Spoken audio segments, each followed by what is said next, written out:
C'était une première en France. Rafaela, jeune mère de 24 ans, originaire de Calais, témoignait dans un journal en tant que mère porteuse. Et elle témoignait à visage découvert, alors même que la gestation pour autrui est une pratique interdite en France. Tous les journalistes s'étaient précipités pour l'interviewer jusqu'à ce que l'on découvre que Rafaela avait livré un faux témoignage. Jamais elle n'avait été mère porteuse. Alors, ne dites pas c'est vrai, je l'ai vu dans le journal, sur Internet, la presse. Internet, ce ne sont pas des sources, ce sont des médias, des moyens d'avoir de l'info. Et une info, eh bien, c'est avant tout une source. Qui nous donne cette info? D'où vient telle ou telle info?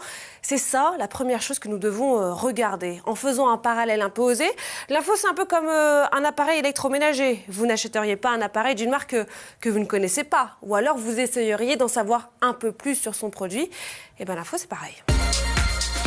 Je dois me poser un certain nombre de questions. Sur quel support est-ce que je lis l'information? Je la lis sur une tablette ou dans un journal? Je la regarde à la télé ou est-ce que je l'entends à la radio? Quelle est la marque de ce média? Est-ce qu'ils citent leurs sources? Et si je n'arrive pas à identifier cette marque, est-ce que l'auteur est cité? L'adresse du site est-elle identifiable? Enfin, est-ce que cette info est donnée par d'autres médias? Alors une fois que je suis sûre d'une info, qu'est-ce que j'en fais? Est-ce que je la partage? Avec qui? Pourquoi ai-je besoin de la partager? Je dois avant tout garder un œil critique et du recul. C'est ça qu'on appelle les bonnes pratiques.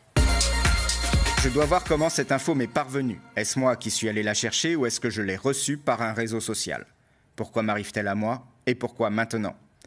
Quel sentiment cela éveille en moi et est-ce que je l'ai lu entièrement? Pour savoir, je regarde des choses simples.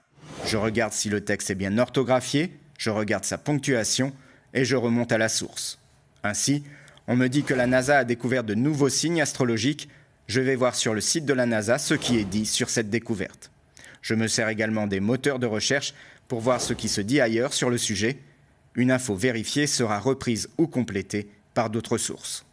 Devant une nouvelle info, nous devons donc être vigilants, garder un esprit critique et surtout voir d'où elle vient.